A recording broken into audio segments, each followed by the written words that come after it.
BPSC TRE के अंतर्गत PRT में बीएड वालों को शामिल करने के लिए जो एसएलपी दायर किया गया था, कल उस पर सुनवाई होनी है माननीय सुप्रीम कोर्ट में। क्या कुछ हो सकता है कल? क्या कल ही फैसला आ जाएगा कि बीएड वाले रहेंगे या फिर नहीं रहेंगे, या फिर 1-2 दिन का स्टे लगाया जा सकता है इस पर? क्या कुछ हो सकता है? अभी हम श्रेय आईएएस के फाउंडर दुर्गेश सर के पास हैं यही सब जानने के लिए कि क्या कुछ कल फैसला आ सकता है, कि स्टे लग सकता है इस पर, 1-2 दिन का और समय लिया जा सकता है, क्योंकि आपको पता है कि 16 तारीख को एक्सपेक्टेड डेट दे दिया गया है कि आ सकता है रिजल्ट, लेकिन उससे पहले जो लाखों अभ्यर्थियों की उम्मीदें टिकी हुई है कल सुप्रीम कोर्ट के ऊपर, तो क्या कुछ हो सकता है यही जानेंगे सर से। सर ऑन ड्यूटी में आपका स्वागत है। बहुत बहुत धन्यवाद। सर क्या लग रहा है असल कि कल पूरा मामला साफ हो जाएगा सर? देखिए, कल पूरी तरह से तो साफ नहीं होगा, क्योंकि जब मामला एक्सेप्ट हुआ है तो सबसे बड़ी बात है कि हर पक्ष को अपनी अपनी बात कहने की समय होगी। तो मुझे लगता है कि हर पहलू पर विचार करने के लिए थोड़ा सा समय लगेगा।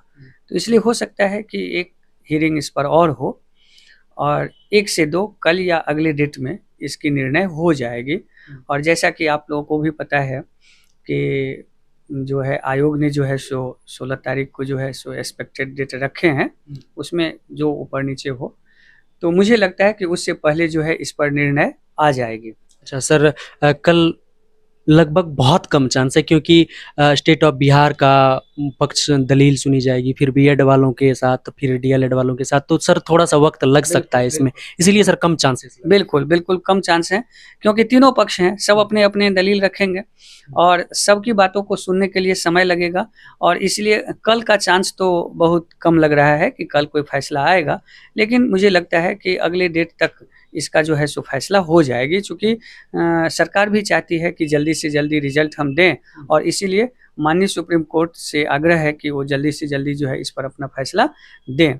अब यहाँ पर ब्रजेश जी, जो समझना है कि जो ये एसएलपी होता है वो स्पेशल स्थितियों में आती है, स्पेशल पिटिशंस हैं, जिसके अंतर्गत हम माननीय उच्चतम न्यायालय से यह आग्रह करते हैं कि वो अपने पहले के निर्णयों पर थोड़ा सा विचार करते हुए एक तरह से उस पर एक सलाह दें, या स्थिति वस्तु स्थिति को देखते हुए उसमें कुछ बदलाव की जो है सो निर्देश दें।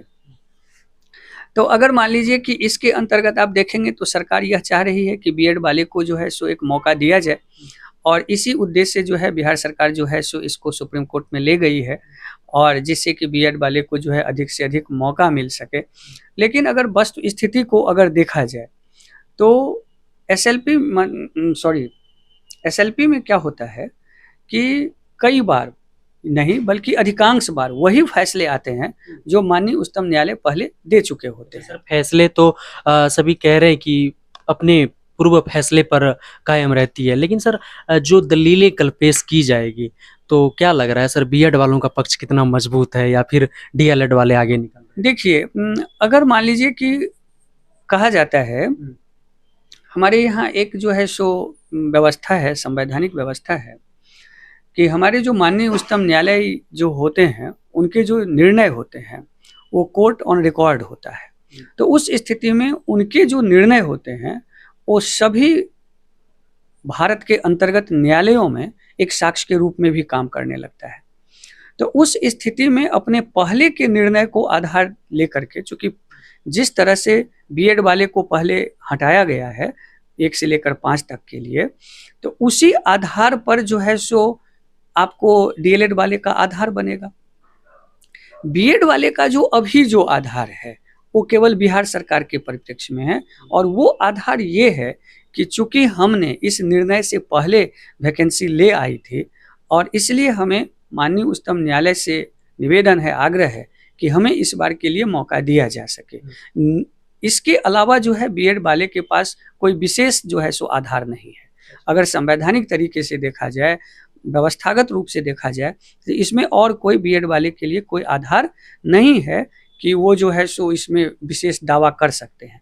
बिहार सरकार का सिर्फ एक पक्ष रहेगी कि हमारा जो मतलब नोटिस था वो आपको निर्णय से पहले का है, और इसीलिए हमको इसको इस बार बनाए रखने का जो है सो निर्देश या आदेश दिया जाए।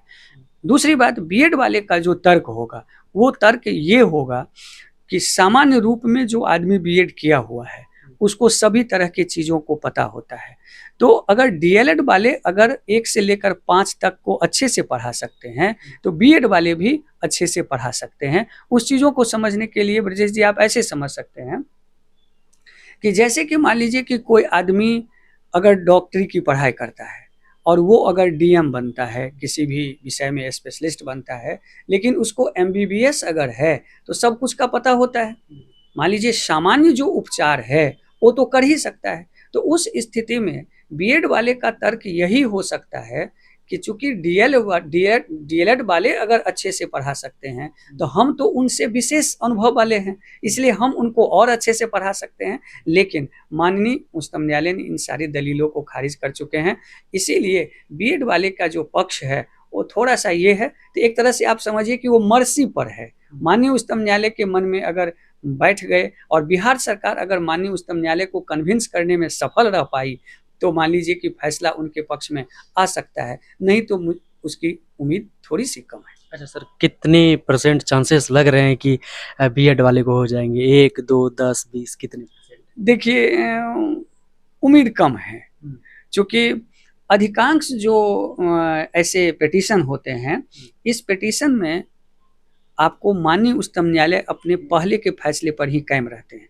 इसीलिए एसएलपी में बहुत कम ही बार ऐसा होता है जो मतलब निर्णय में कुछ बदलाव होता है, नहीं तो अधिकांश मामलों में ये देखा गया है कि निर्णय वही रहते हैं जो पहले निर्णय दिए जाते हैं। अच्छा, तो सर लगभग डीएड वालों की चांदी होने वाली है। हाँ बिल्कुल, डीएड वाले का जो कहिए कि बहुत बड़ा मौका है, सुनहरा मौका है, और उनको जो है सो बहुत तरह की चीज़ें हैं, उनका कट ऑफ भी कम हो जाएगा। कट ऑफ सर कम हो जाएगा? बिल्कुल कट ऑफ कम हो जाएगा। चूँकि क्या रहने के आसार दिख रहे हैं? देखिए कट ऑफ जो है सो 40-50 रहेंगे। 40-50 पे अटक बिल्कुल जाए? बिल्कुल, चूँकि अगर बीएड वाले जैसे ही हटेंगे तो डीएड वाले का तो मान लीजिए ऑलरेडी कट ऑफ जो है सो मतलब भीड़ कम हो जाएगी। भीड़ कम हो जाएगी, तो ऑटोमेटिक जो है सो कट ऑफ कम हो जाएगा। जनरल का लगभग सर यही रहेंगे, इसी के आसपास। 50 के अराउंड? जी 50 के अराउंड कट ऑफ। बहुत धन्यवाद सर। बहुत बहुत धन्यवाद।